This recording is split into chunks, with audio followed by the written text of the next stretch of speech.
আমরা যারা বাবা-মা আছি, প্রত্যেকটি সন্তানের লেখাপড়ার পাশাপাশি তার ভবিষ্যৎ জীবনে সে কিভাবে সুন্দর করে চলতে পারবে, কিভাবে হিসাব করে চললে তার ভবিষ্যৎ জীবনটা সুন্দর হবে, সেই রকম একটা ধারণা আমার মনে হয় প্রত্যেকটা বাবা-মারই তার সন্তানদের দেওয়া উচিত। আসসালামু আলাইকুম, হ্যালো এভরিওয়ান। আমি মারুফা আক্তার, স্বাগত জানাই এম ব্লগের নতুন একটি ভিডিওতে। দূরে এবং কাছে যে যেখান থেকে আমার ভিডিওটি দেখছেন সকলকে জানাই অসংখ্য ধন্যবাদ। গত ভিডিওতে আমি শেয়ার করেছিলাম আপনাদের ভাইয়ার হাত কেটে গিয়েছে। আলহামদুলিল্লাহ, আমার আপুরা অনেক অনেক দোয়া করেছেন, অনেক ভালোবাসা দেখিয়েছেন। এর জন্য অন্তরের অন্তঃস্থল থেকে আপনাদের জন্য অনেক অনেক দোয়া এবং ভালোবাসা। এভাবেই আমার পাশে থাকবেন, আমাকে সাপোর্ট করবেন আর আমার পরিবারের জন্য দোয়া করবেন। কথা বলতে বলতে কিন্তু আমি ঘরের ঝুলগুলো ঝেড়ে নিচ্ছি, কারণ শীতের দিন অনেকটাই ঝুল পড়েছে। আর এক হাত দিয়ে ক্যামেরা ধরে আর এক হাত দিয়ে এই ঝুল পরিষ্কার করাটা কিন্তু অনেকটাই কষ্টকর। আর যে কথাটা বলতেছি, ভিডিওতে থাম্বনেল টাইটেল যেটা দেখেছেন সেটা নিয়ে এখন আলাপ আলোচনা করব যে আ- আমি আমার বাচ্চাদেরকে কিভাবে মোটিভেট করি, তারা কিভাবে তাদের জীবনে সঞ্চয় করাটা শিখবে, প্রয়োজনটা শিখবে। আমি কিন্তু প্রয়োজন হলেই কিন্তু আমার সন্তানদের একটা কিছু কিনে দিই, চাওয়া মাত্রই কিন্তু দেই না, তাদের একটা অপশন দিয়ে থাকি যে তুমি যদি এই কাজটা করতে পারো বা লেখাপড়ায় ভালো করতে পারো তাহলেই কিন্তু তোমাকে এই জিনিসটা দেওয়া হবে। দেখুন, আমরা কিন্তু বাচ্চাদের জন্যই কিন্তু জীবনে এত কষ্ট করতেছি, বাচ্চাদেরকে একটু ভালো রাখার জন্য। কিন্তু তার মানে এই না যে তাদের চাওয়া মাত্রই সব কিছু দিয়ে দিতে হবে। চাওয়া মাত্র দিলে কি দেখা যায়, একসময় বাচ্চারা বেপরোয়া হয়ে যায়। সব বাচ্চারা না, কিছু কিছু বাচ্চারা বেপরোয়া হয়ে যায়। মনে করে যে বাবা মায়ের কাছে চাইলেই তো পাওয়া যায়, তাহলে কেন কষ্ট করব। কিন্তু তাদেরকে যদি অভাবটা বোঝানো হয়, কষ্টটা বোঝানো হয়, তাহলে কিন্তু তারা জীবনে টাকা ইনকাম করতে কতটা কষ্ট হয় সেটা কিন্তু তারা বুঝতে পারে। আমি কিন্তু আমার সন্তানদের সবসময় বলি, দেখো তোমাকে যদি 20 টাকা দেওয়া হয় তুমি 10 টাকা খাবে, 10 টাকা সেভ করবে। আর না হয় 15 টাকা খাবে, 5 টাকা সেভ করবে। এভাবেই তুমি একটু একটু করে সঞ্চয় করতে করতে দেখবে একসময় তুমি অনেক বড় একটা অ্যামাউন্ট তুমি সঞ্চয় করতে পারছো। আমার বাচ্চারা আলহামদুলিল্লাহ, ওরা কিন্তু ওদের টিফিনের টাকার থেকে ভালো টাকাই জমাতে পারে। আর সেটাই আজকে শেয়ার করব যে আমার বড় মেয়ে তার টিফিনের টাকা থেকে টাকা জমিয়ে সে কি কিনেছে। আলহামদুলিল্লাহ, আমার মেয়ে কিন্তু সেভ করা শিখে গেছে। সে কিন্তু তাকে যে টাকাটা দেওয়া হয় সেটা কিন্তু সে পুরোটা কখনোই খায় না। কিছুটা সে সেভ করে, কিছুটা সে তার প্রয়োজন অনুযায়ী সে খরচ করে। দেখেন, কথা বলতে বলতে কিন্তু আমি আমার মেয়েদের টেবিলটা গুছিয়ে নিচ্ছি। আমার আপু আন্টি ভাইয়েরা সবাই কেমন আছেন আমাকে অবশ্যই কমেন্টসে জানাবেন। আমরা যদি মায়েরা ঘরে বসে যে কাজটা করি সেটাই কিন্তু আমাদের সন্তানরা দেখে শেখে। আর প্রাথমিক শিক্ষাটা কিন্তু পরিবার থেকেই পায়। আপনি যদি ভালো কাজ করেন সেটাও কিন্তু সন্তানরা আপনার কাছ থেকে শিখবে, আপনি যদি খারাপ কাজ করেন সেটাও কিন্তু আপনার কাছ থেকে শিখবে। আমার মনে হয় বাচ্চাদেরকে ভালো কাজে সবসময়ের জন্য মোটিভেট করা আমাদের প্রত্যেকটা বাবা মায়েরই উচিত। জীবনে চলার পথে অনেক বাধা বিপত্তি আসে, সেগুলো অতিক্রম করে চলতে পারাটাই হলো বুদ্ধিমানের কাজ।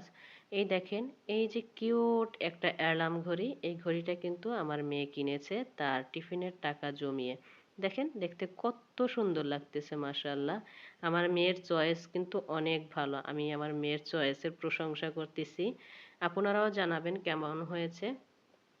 মূলত এটা কিনেছে, সে ফজরের নামাজ সবসময় পড়তে পারে না। দেখা যায় আমি অনেক রাত্র করে ঘুম পড়ি। মাঝে মাঝে ফজরের নামাজ কাজা হয়ে যায়, আবার মাঝে মাঝে অল্প টাইম থাকলে তাদেরকে ডাকতে পারি না। এজন্যই সে এটা কিনেছে, যাতে সে এটা পাশে রাখতে পারে অ্যালার্ম দিয়ে আর সে উঠতে পারে। আর এই দেখেন, এখন শেয়ার করতেছি এই যে থ্রি পিসগুলো গত দুই এক দিন আগে একটা ভিডিওতে আপনাদের সাথে শেয়ার করেছিলাম। তখন কিন্তু এই থ্রি পিসগুলো আমার একজনে অর্ডার করেছে, সেগুলোই মূলত শেয়ার করতেছি।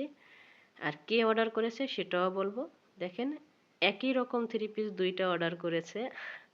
এই থ্রি পিসগুলো অর্ডার করেছে মূলত আপনাদের ভাইয়া আমার জন্য। সে যখন আমার ভিডিওতে থ্রি পিস দেখেছে বলছে, এই এই কালারের থ্রি পিস দুটো রেখে দেবা তোমার জন্য, তুমি বানাবা, তোমার তো থ্রি পিস শেষ হয়ে গিয়েছে, তোমার তো পরনের কাপড় চোপড় নষ্ট হয়ে গিয়েছে। তারপর আবার সে এগুলো চয়েস করে তার সাথে আরও 2টা থ্রি পিস সে আমাকে এই যে বলছে এগুলো বানাও, আমি টাকা দিয়ে দেব। আমি তাকে বললাম তুমি তো এর আগেও আমার কাছ থেকে থ্রি পিস আমাকে বানিয়ে দিয়েছো, কিন্তু টাকা দাওনি, এবার তো আমাকে দিতে হবে টাকা, কারণ ব্যবসা তো ব্যবসায়ী।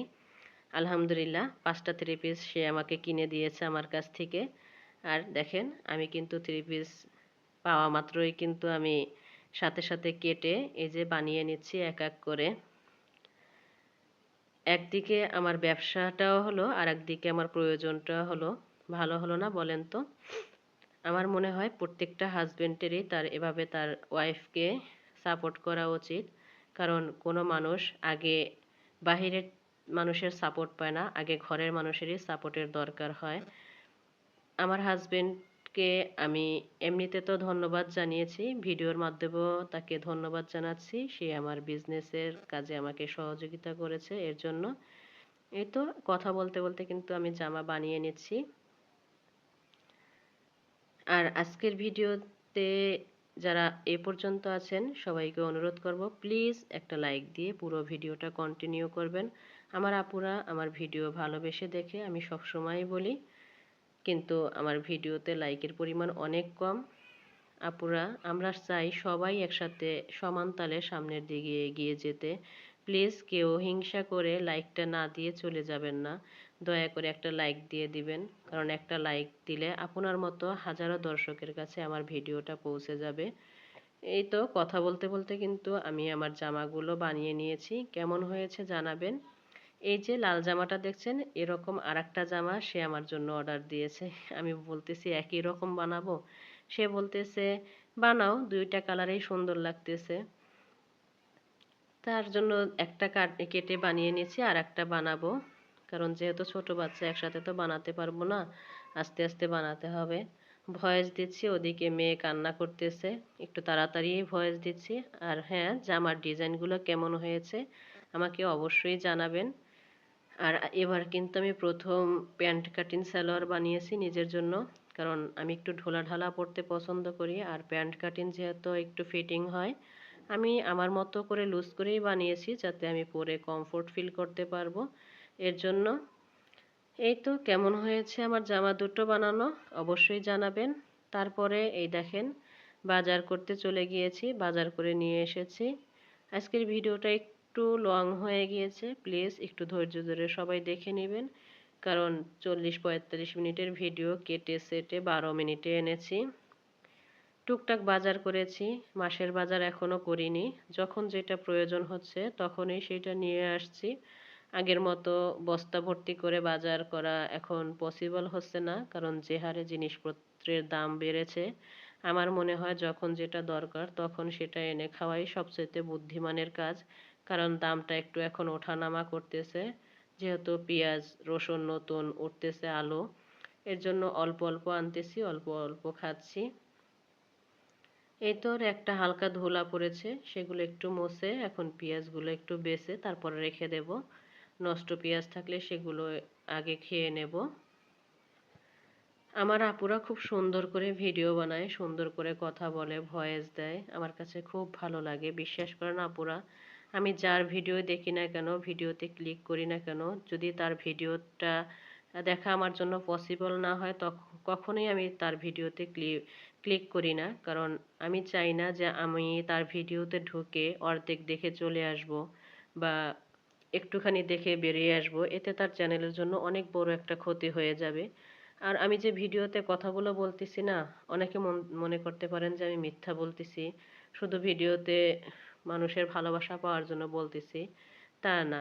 আমি যেটা বলতেছি আপনি হয়তো আমার মনের খবর জানেন না, আমাকে দেখেন না, কিন্তু মহান আল্লাহ তাআলার চোখের আড়ালে কোনো কিছুই আমরা করতে পারবো না। আজকে দুনিয়াতে আমি আপনাকে ঠগিয়ে যাব, কিন্তু আমার তো মরতে হবে, মাটির নিচে যেতে হবে, আল্লাহ পাকের কাছে তখন আমি কি জবাবদিহি করব? এই কথাগুলো যখন চিন্তা করি না, তখন মনে করেন আমার আর মানুষের ভিডিও থেকে বেরিয়ে আসতে মন চায় না, মিথ্যে একটা কমেন্টস করতে মন চায় না যে আপু ফুল ভিডিও দেখেছি ভালো লেগেছে, এরকম করতে মন চায় না। আলহামদুলিল্লাহ ফুল ভিডিও দেখে কমেন্টস করি। আর যদি ভিডিওর মাঝখানে কমেন্টস করি তাহলে ও মনে করবেন যে আমি ফুল ভিডিওই দেখেছি, হয়তো কমেন্টসটা আগে করে দিয়েছি। এদিকে কাজ করতেছিলাম আর এই ফাঁকে সবজি কেটে মেয়েদের জন্য একটু খিচুড়ি বসিয়ে দিয়েছিলাম। খিচুড়িটা প্রায় হয়ে গিয়েছে, এখন শাকটা দিয়ে দিচ্ছি। কারণ খিচুড়িতে শাক আগে দিলে ওভারকুক হয়ে গেলে শাকের যে ভিটামিন থাকে ওটা নষ্ট হয়ে যায়। এর জন্য মূলত আমি সবসময় শাকটা শেষেই দিয়ে থাকি। তারপরে যতটুকু ভাপ দরকার হয় ওতেই হয়ে যায়, শাক হতে তো তেমন একটা সময় লাগে না। এর জন্য এটা যারা বাচ্চা আছে তারা এই টেকনিকটা ফলো করতে পারেন, আমার মনে হয় তাতে তাদের একটু উপকার হবে। এই তো কথা বলতে বলতে কিন্তু আমি শাক কেটে ধুয়ে পরিষ্কার করে আবার এই যে রান্না করতে বসিয়ে দিয়েছি। জানি না কেন যেন ক্যামেরাতে শাকের কালারটা এরকম আসছে, এরকম না, এর থেকে আর একটু ভালো ছিল। লাল টকটকা ছিল না পুরোটা, কিন্তু এর থেকে একটু ভালো ছিল। কিন্তু দেখেন ক্যামেরায় যেন শাকের কালারটা কী রকম বিশ্রী দেখা যাচ্ছে। এই যে এখানে যেরকম দেখা যাচ্ছে এর থেকেও কিন্তু একটু ভালো ছিল। দেখেন শাকটা কিন্তু রান্না করা হয়ে গিয়েছে। এখন আমি এই যে মিষ্টি কুমড়া কষিয়ে নিচ্ছি। এটা কিন্তু কচি একটা মিষ্টি কুমড়া ছিল। আজকে এই মিষ্টি কুমড়া দিয়ে আমি ট্যাংরা মাছ দিয়ে রান্না করব। মাছটা আমি অফ ক্যামেরায় ভেজে নিয়েছি, কারণ ভিডিওটি অলরেডি অনেকটাই বড় হয়ে গিয়েছে। জানি না এখন পর্যন্ত কেউ আমার সাথে আছে কি না। এদিকে দেখেন আমি কিন্তু একটু ধনিয়া পাতা ভর্তা করেছি অফ ক্যামেরায়, সেই সাথে এই যে সন্ধ্যা থেকে এই যে এক গাদা হাঁড়ি পাতিল জমেছে, সেগুলো এখন অফ ক্যামেরায় ধুয়ে পুরো রান্নাঘর পরিষ্কার করে নেব। আর এদিকে আমার মাছ আর মিষ্টি কুমড়ো রান্নাটাও হয়ে গিয়েছে। তাহলে আজকে আমার ভিডিওটি কেমন হয়েছে অবশ্যই জানাবেন। আর আমি এখান থেকেই বিদায় নিয়ে নিচ্ছি। যদি কোনো ভুল কথা বলে থাকি প্লিজ ক্ষমা সুন্দর দৃষ্টিতে দেখবেন। আমিও আমার পরিবারের জন্য দোয়া করবেন, আমাকে সবসময় সাপোর্ট করে যাবেন। আসসালামু আলাইকুম ওয়া রাহমাতুল্লাহি ওয়া বারাকাতুহু।